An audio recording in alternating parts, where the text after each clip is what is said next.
joins us. To say that Samara has been lighting up the music world recently would be a pretty big understatement.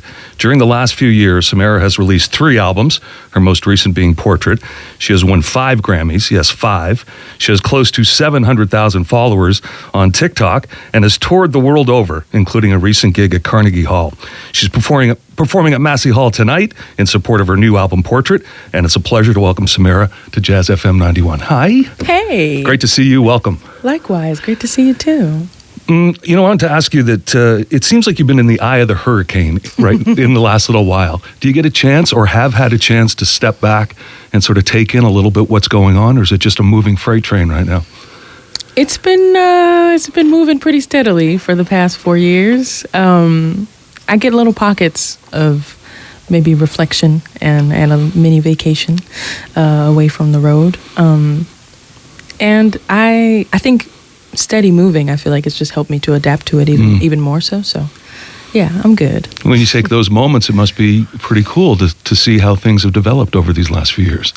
Yeah, and I think the more that happens, which I guess is maybe what everybody experiences in life, just the more that you experience, the more that you realize maybe that all the lessons that you kind of were learning, you didn't realize how much they were changing you as a person, or how much they were grounding you sort of foundationally, and how they inform what you do and who you are. So yeah, I look back at everything. It's almost like your life kind of flashing before your eyes. Like I look at like when I was growing up, listening to music with my family, to being in college and learning about jazz for the first time, and my first performances to now. It just, all of it is like, it's incredible how connected it all is. And I'm just looking forward to even more. Well, you mentioned your family. They play a really big role in your life. Many are musicians, your dad, your grandparents. They've been on the road with you. They've toured with you a bit. But with all that music in your house, you weren't necessarily a jazz lover right out of the gate, right? It sort of came to you a little bit later? Much later, yes. I think I may have been listening to jazz derivative or jazz adjacent kind of things, but definitely not anything that I'm doing right now. Like, I hadn't listened to Sarah Vaughan or Ella really, or anybody connected to that. Like, if I hadn't listened to those two, you can imagine I just had no frame of reference when I came to college, when I went to college. But I really feel like that kind of clean slate just gave me a chance to just absorb everything, and figure out what I like the most. Can you give me a sense of when you first got to college and started to hear that kind of music? Was it exciting, or did it feel like it was part of the curriculum, or were you just absorbing it all and just going, what is this? It ultimately was going to be your future that you were kind of digesting at that point. Yeah, it was very exciting for me. And I think that being around musicians who had already kind of had a head start was intimidating at first, but it was equally as exciting and just informative, because everybody was showing me different things that I just hadn't known about. People were showing me Art Blakey and Max Roach and what it means to have like a front line of, whether 2 horns, big band. I was so the word coming to mind is flabbergasted, but you were so ready for it, I'm guessing, right? Yeah, I was just ready for it all, and I didn't think about what a career in it would look like for me. I just wanted to learn about it first. So I think that's probably the healthiest. You said, with jazz, you were drawn to it because it didn't necessarily make you conform into a certain box. And I think that's an interesting thing, because I think a lot of people think jazz does make you get into a certain box. So it's encouraging or delightful to hear someone say that this music represented something that was kind of limitless and an open door for you. Yeah, and it seemed very obvious in general, I think, with what jazz is about. I think listening to people like Betty Carter, you can't listen to her and think, okay, this music is designed to be one thing. Like, she took songs that maybe not, people that were less sung, and she made completely new arrangements off of it. Like people like Abby Lincoln and Max Roach, who played a big part in the civil rights movement, and creating and writing music and writing and cultivating a sound with a band, and her sort of changing, or the writers around her introducing what it could mean to be a vocalist, and the role of a vocalist and an instrumentalist, and people like Duke Ellington and Billy Strayhorn. Like, I don't think, just listening to it, it just felt like the goal was to be limitless. The goal was to be creative. The goal was to mine as much music as possible and continue to add on to yourself so that it never really ends being a student. It never, like, you can look at the course of somebody like Dizzy Gillespie's life and see how many different phases of music he went through without necessarily losing the core of, you know, what it is that he was doing, but just doing music for the sake of music, you know. And I think maybe, that's what it looked like to me, at least. Let's talk about the new album, Portrait. I love the fact that it was recorded at the Van Gelder Studios. You did it with your touring band right off the floor, 2 or 3 takes. There were so many great old school ingredients that went into making it. Tell me about your thoughts leading up to the record and why you wanted to approach it that way. Well, the band that I'm now working with is a septet, octet, including me. And the way that we play together is it's based on not only our acoustic instruments, but on that chemistry and being able to control our dynamic as a unit. And so I think that it can be difficult to do when everybody has their own headphones and their own mix of what's louder and what's softer. Everybody just has their own interpretation of what the dynamic should be versus being in the same room together and basically translating what we do on stage to the studio. And I felt like Van Gelder has a history of being the most natural place to do that and the most natural place to sort of capture that sound and that chemistry. And so that's why I felt like it was the perfect place to record this album, you know. You co-produced it along with Brian Lynch, and you said it was that working on the arrangements on the road that sort of fortified your confidence to say, I should get in here and produce this record, because you felt like you were owning that material so much before you got in there? Yeah, and I mean, everybody in the band arranges, and so we had the very fortunate opportunity to be on the road adding to the arrangements and sharpening them before we got into the studio. And so, yeah, I feel confident with saying, like, you know, I have a pretty good handle on how I would like it to sound because of the way that we've been recording it, but because of the way that we've been playing it on stage together. What was that experience like? Was it fulfilling? Was it scary? What was it like? It was a maturing process for me because I wasn't really used to listening to myself in an unbiased way. Interesting. Before that, it was always just like, turn it off. I can't. You know, I don't know if I made the right decision there or overly critical of what you had done. Yeah, it was just really, really overly critical. And so I was able, with the help of Brian, I was able to kind of listen to everything. I don't want to say from an unbiased perspective, but just from a neutral kind of like, you know, I want it to sound good. Maybe I made a mistake, but we can fix it. And I think for this moment in time, what we've documented is really strong. So, yeah, it was fun, and I feel like I've grown. I've become more mature. Tell me a little bit about Brian. What's the good fit for you working with him on your music? So actually, the trumpeter in my band, his name is Jason Charles, and he studied with Brian at University of Miami, Frost School of Music. And initially I was just going to produce it myself, but I realized that I don't have as much experience with like Pro Tools and and anything like that. So I knew I would need help, and I also knew I would need another set of ears for someone who actually is still an active player. But also has arrangements of his own. Also, just he has an ear for the music, and so Brian, he ended up being such a perfect fit. You know, I had never met him before this. Interesting. I never had a conversation with him before doing this album, and that can go a lot of different ways. We had one phone call, and it was just like, yeah, I think this is a good way to go about it. And what was great about working with him is, it wasn't like he came in and wanted to be in the driver's seat. He let us work. He saw us as professionals, as professional musicians rather than students. And so he had bits of advice and guidance throughout the sessions, but he really let the arrangers, you know, have full autonomy, as they should, you know, over what they want it to sound like. But his presence there was really helpful. Sounds like you took the exact right approach. Yes. You're with Jazz FM 91. It's 11 minutes after 3. I'm speaking with Samara Joy, who's at Massey Hall tonight. Social media is a big part of anyone's career now, and initially you had some reservations about it, but now you're leading the charge in what folks are calling jazz talk. And I wanted to tell me a little bit about your personal evolution from being sort of away from it to sort of leaning into it full on. I think at first, the idea of using social media and sort of I don't want to say selling myself, but just like always self-promoting, it just felt a little daunting, and it felt a little, I wasn't sure how to do it in a genuine way. And so I just started off with just posting videos of me singing and just hoping that would be enough.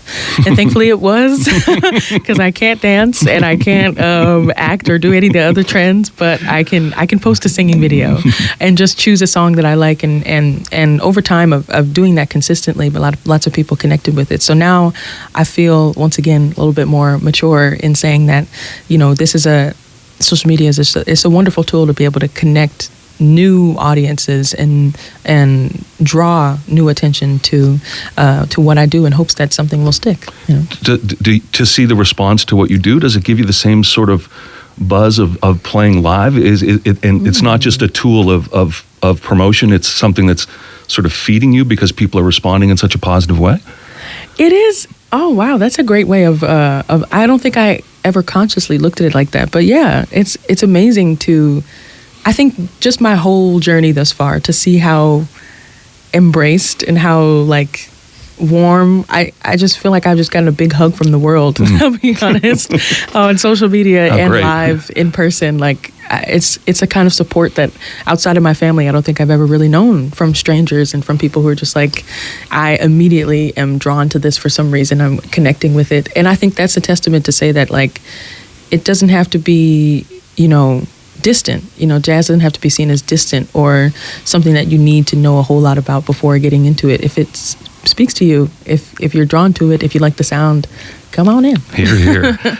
You've got dates on your calendar, I looked like, through next year, 2026. Yeah. With a voice that's such a fine-tuned instrument, I'm wondering if you have to do anything to protect it in a way that now you're night after night, a lot of different places. Is there any approach to how you treat your instrument different than when you were not in this kind of arena? Lots and lots of poutine. No, I'm kidding. But I don't think there's any secret. I'm really glad that I was able to build a strong foundation as far as practice schedule when I was in college, because now I feel like even with a changing schedule, I can sort of maintain that time and warm up in a certain time where I'm like, okay, I need to be on stage in an hour. I have my routine, So yeah, there's no secret. You just have to put in the work. Good to know. As you are in the middle of this incredible career, you cite Miles Davis as a career path. Of course, him being a great artist, but the way he evolved his career as being something that you admire and in some ways would like to mirror. Tell us a little bit about what his thing was and what you would like to take from it. Somebody like Miles Davis, like there's so many. Miles Davis, Quincy Jones, even somebody like Sarah Vaughan, who was singing standards and then all of a sudden she's making Brazilian music and singing the Beatles, and somebody like Carmen McRae too. I don't know. It's just all, I feel like for the most part, jazz musicians, jazz vocalists, they just love music, Yes. It's really hard to put a certain title on it, but I think what's gotten me to this point, as well as the support of so many people, is just really choosing the music that I like and doing that, and doing it for the sake of the love for it, not for keeping up any sort of momentum or keeping up any relevance. And that's where I think social media can get a little tricky, is when you start to do things for people. Not to say that you shouldn't do music for people, but it should be something that's authentic to what you want to say, as a musician and as an artist.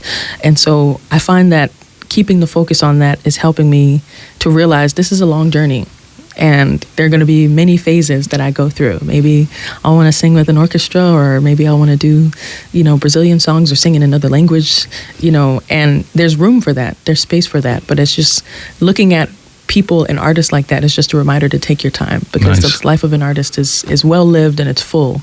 And so I'm just going to keep following my creative urges and see what's next. I'm wondering how fulfilling it is when you talk about following your instincts and having them come back as success. That must be quite a high to know that you're making choices based on what seems to be the right approach, and then it also manifests itself in success. That's pretty special, and it must feel pretty good. Especially with Portrait. I have to say it was, and I remember being here just about a year ago, or maybe a year and some change ago, before we went into the studio at Van Gelder, and like thinking about what I wanted to say, and how much creative control I had on this album versus albums past, in choosing the cover and choosing the videographer who's recording the Van Gelder sessions, and choosing the producer, and choosing the songs and the musicians. Like, I think that it's not uncommon for jazz musicians to have that much power and stuff like that, but just for me, with all this sort of uncommon, this Yes. meteoric sort of rise into such an unknown kind of territory, I felt like I didn't want to lose that. I didn't want to lose that in exchange it for something that would leave me singing songs that I don't like, or Yeah. just kind of just not being as true to what my music is, and what I want my music to be, and what I want to say. So yeah, it's it can be tough, but I think it's, with Portrait especially, it's been very rewarding. And I think what helped was the fact that we were on stage first, and we were touring together first for 2 years, and being on stage and seeing the authentic reaction from people. Yes. And it gave me the confidence to say, this could be an album. Before I even had the concept of making it an album, that's when I knew that it was going to be something that worked, and it did. It sounds like you were ready to make decisions that failed, but at least you were making them because of what mattered to you. Now is as good a time as any. I would rather do it now than regret it later and try to play it safe, I know you probably hate this question. Portrait only came out in October of last year, but are there thoughts brewing in your head now musically about what might be next? Yeah, there's a couple different projects up in the air that I'm thinking about. Definitely one with a symphonic orchestra. It's now been announced I'm performing at the Royal Albert Hall in London for the proms, and my octet is writing. This is like the first time they've written orchestrations for a symphony orchestra, so it's going to be really exciting. We're collaborating with an arranger there as well. I also love Billy Strayhorn. I love his music, so I would love to do a project with some of his music and some of my lyrics on it, potentially.